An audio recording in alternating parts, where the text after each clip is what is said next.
Tuve el privilegio por donde nací, de tener contacto con la naturaleza inmediato e intenso, ¿no? Porque mi familia tenía y tiene campo en la provincia de Buenos Aires. Entonces, desde muy chica, yo me fugaba en la naturaleza y mis amigos eran los chicos de los peones que trabajaban en el campo, porque en ese sentido mi viejo, sobre todo mi viejo, era una persona muy abierta, ¿no? No había cosas estrictas de separaciones, ¿no? Entonces, un programa bárbaro que hacíamos era ir a caballo a visitar a nuestros amigos que vivían en puestos en distintos lugares del campo, lejos, ¿no? 2, 3 horas de caballo. Y llegábamos ahí y nos recibían con un esfuerzo, yo me di de cuenta después que era un esfuerzo enorme, ¿no? Con tortas fritas y bollitos, y jugábamos a lo indio, ¿no? Éramos muy amigos, y durante mucho tiempo, ¿no? Y entonces yo muy pronto empecé a preguntarme por qué ellos vivían como vivían y nosotros vivíamos como vivíamos, ¿no? Y una de las cosas que más me impresionó de entrada, yo era muy chica, tendría 6 años por ahí, tal vez menos, por ahí. Yo empecé a andar a caballo a los 4, 5 y ya a jugar así, porque eran distancias muy grandes en esa época, ¿no? Bueno, una de las cosas que me llamó la atención era el piso de barro, ¿no? Y que no hubiera baño dentro de la casa y cosas por el estilo. Entonces yo llegaba a mi casa y preguntaba, ¿por qué no tienen un baño? ¿Por qué tienen...? Desde muy chica, ¿no? Y siempre había una respuesta, pero nunca, jamás me sonaba la respuesta, ¿no? Me quedaba... Y cuando a medida que pasaba el tiempo me daba cuenta que era idiota la respuesta, ¿no? Que no había respuesta. Y eso de alguna forma marcó mi vida, en el sentido de hacer preguntas y tratar de encontrar la respuesta, ¿no? Marcó mi vida hasta el día de hoy. Y después decidí entrar a la facultad, contra el deseo de mis padres, que les pareció un disparate, porque en mi época, yo soy un dinosaurio, ¿no? Dinosauria. En mi época, lo normal y lógico hubiera sido que yo me casara rápido y chao, con bien, lo que se llamaba casarse bien, y basta de hacer preguntas, ¿no? Bueno, la cuestión es que yo entré en la facultad y entré a estudiar filosofía y después me pasé a sociología, hice las 2 carreras. Filosofía no la terminé por los griegos y latines, pero sociología la terminé. Bueno, me abrió ventanas, ¿no? Y en el proceso ese de estudiar, bueno, conocí a algunas personas interesantes de la facultad en ese momento que eran profesores, y uno de ellos era Lito Marín, que tenía un partido que se llamaba Partido de la Vanguardia Popular, que era un desprendimiento del socialismo, ¿no? Y bueno, yo le dije que me interesaba mucho su partido, que quería enterarme de qué era, ¿no? Y empecé a militar en el PVP, se llamaba. Curiosamente, en esa época, el PVP era el único, que yo sepa, ¿no? Que me acuerde por lo menos, eso es muy importante, que me acuerde, era el único partido que reivindicaba el peronismo, ¿no? La vuelta de Perón. Y entonces iba a los barrios obreros todos los fines de semana a convencerlos que había que pelear por la vuelta de Perón, te das cuenta, ¿no? Esto sería en el año, a ver, yo diría 68 por ahí, sí, por ahí, antes del Cordobazo. La cuestión es que esa experiencia me marcó en el sentido de que me di cuenta que no sabíamos nada de lo que era el peronismo, ¿no? Y que la dirigencia del partido PVP estaba mal encaminada y que mucho cuestionamiento. Entonces me presenté un día a la dirección y le dije, yo no milito más acá, me voy a estudiar a ver qué es el peronismo. Y me saqué una beca para ir a hacer un doctorado en Francia, en sociología, con Alain Touraine. Y el tema de la tesis era justamente qué es el peronismo, ¿no? Y lo que terminó siendo la tesis fue mi primer libro, que se publicó acá en siglo XXI, ¿no? Como etapas de acumulación del capital y alianza de clase en la Argentina.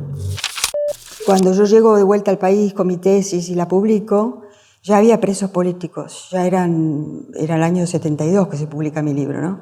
Y ya había presos políticos y estaba el sindicato Farmacia.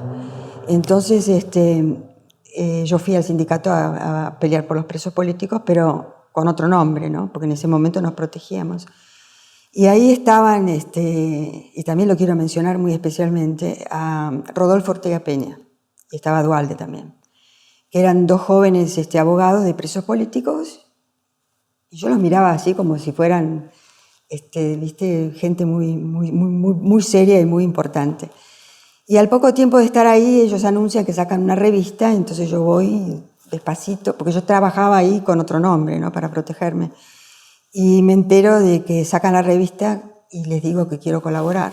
Y entonces empecé a colaborar con ellos en la revista Militancia, que pasó a ser una experiencia maravillosa. Una experiencia increíblemente creativa y alegre. Nunca me he reído tanto, porque Rodolfo era un tipo tan increíblemente divertido y creativo, ¿no? Y con Eduardo tenía una relación muy estrecha y eran como la misma persona, se complementaban, ¿no? Y yo ahí era la tercera en exclusión, pero armábamos unos líos y me divertía mucho. Pero bueno, cuando lo matan a Rodolfo fue terrible porque desaparecimos todos, ¿no? Y yo quedé colgada en medio de la nada, con mi bebito y que acababa de nacer, y mi compañero que no podía asomar la nariz, ¿no?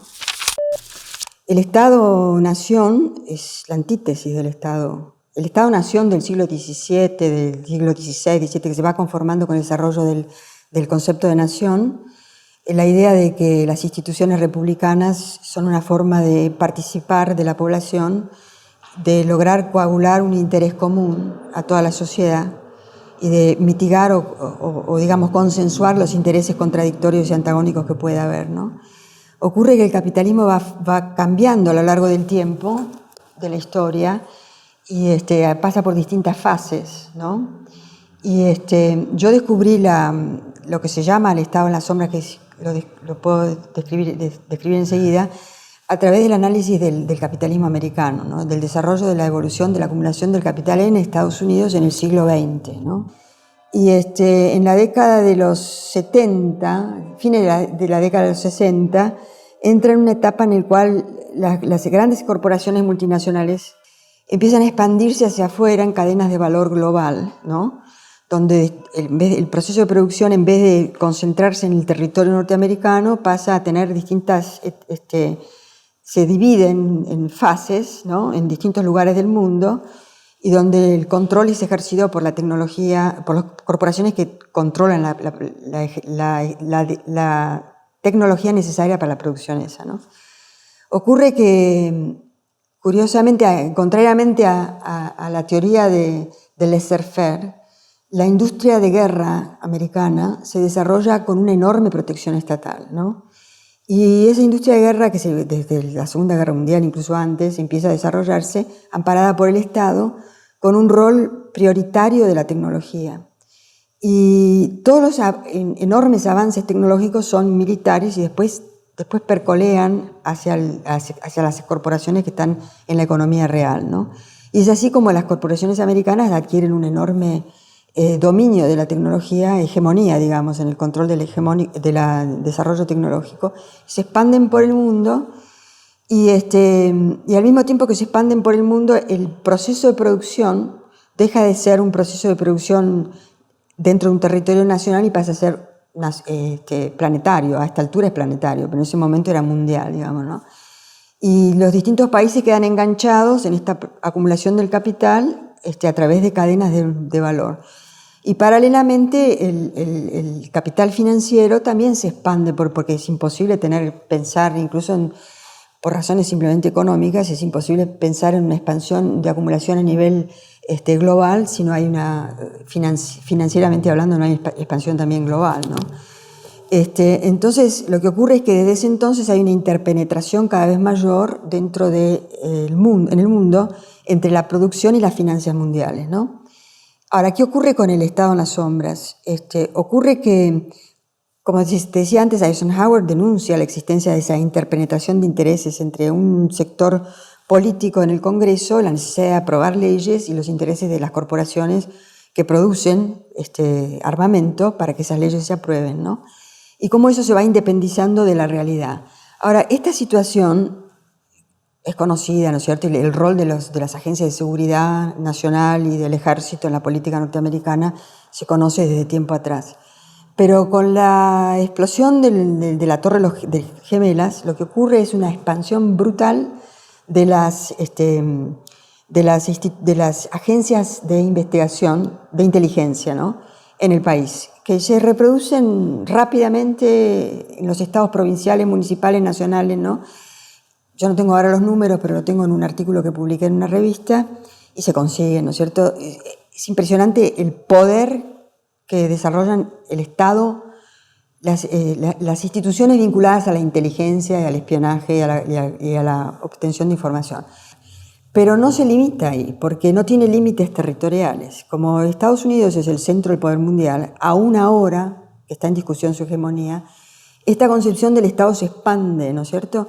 Y en nuestro país coincide con el fenómeno post-terrorismo de Estado, ¿no? De una democracia muy débil que nunca fue capaz de crear legitimidad propia, en el sentido de, por ejemplo, siempre hubo, yo creo que nunca fue discutida el clientelismo, ni fue discutida la corrupción interna de las instituciones, y eso con la democracia fue creciendo y expandiendo este Estado en las sombras local, que hoy también está expuesto de una manera maravillosa y única y con una fuerza brutal en la ventana que se abrió, pequeña ventana que se abrió con el caso D'Alessio, que investiga el juez de Dolores, ¿no? Donde ahí vos ves una punta del iceberg, ¿no?